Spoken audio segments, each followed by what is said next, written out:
ગુજરાતની જીવાદોરી સમાન સરદાર સરોવર નર્મદા ડેમમાં ઉપરવાસમાંથી પાણીની વિપુલ માત્રામાં આવક થઈ રહી છે. ડેમમાં ઉપરવાસમાંથી 3.90 લાખ ક્યુસેક પાણી આવી રહ્યું છે, જેના પગલે ડેમની જળ સપાટી 136.76 મીટરે પહોંચી છે, જ્યારે ડેમમાંથી 3 લાખ ક્યુસેક જેટલું પાણી છોડવાનો નિર્ણય લેવામાં આવ્યો છે.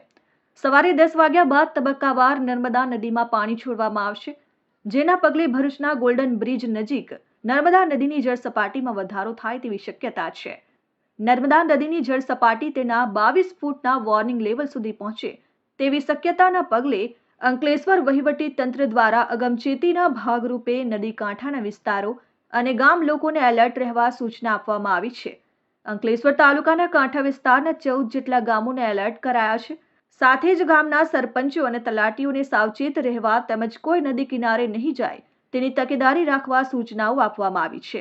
નર્મદા નદીની જળ સપાટીમાં વધારો થાય તેવી શક્યતાના પગલે અંકલેશ્વર મામલતદાર કચેરી ખાતે ડિઝાસ્ટર કંટ્રોલ રૂમ ઊભો કરવામાં આવ્યો છે.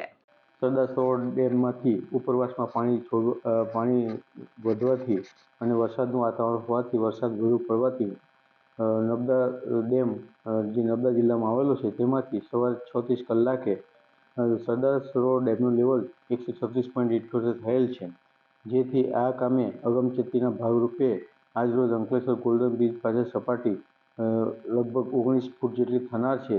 જે નર્મદા જિલ્લો તેમજ ભરૂચ જિલ્લામાં એલર્ટ જાહેર કરવામાં આવેલ છે. ભરૂચ જિલ્લાના અંકલેશ્વર તાલુકાના ડાબા કાંઠાના 14 જેટલા ગામોમાં સરપંચશ્રી અને તલાટીશ્રીઓને સૂચના આપવામાં આવેલ છે કે ગામમાંથી કોઈ પણ વ્યક્તિઓ નદી કિનારે ન જાય અને તેની તકેદારી રાખવા પણ સૂચના આપવામાં આવેલ છે.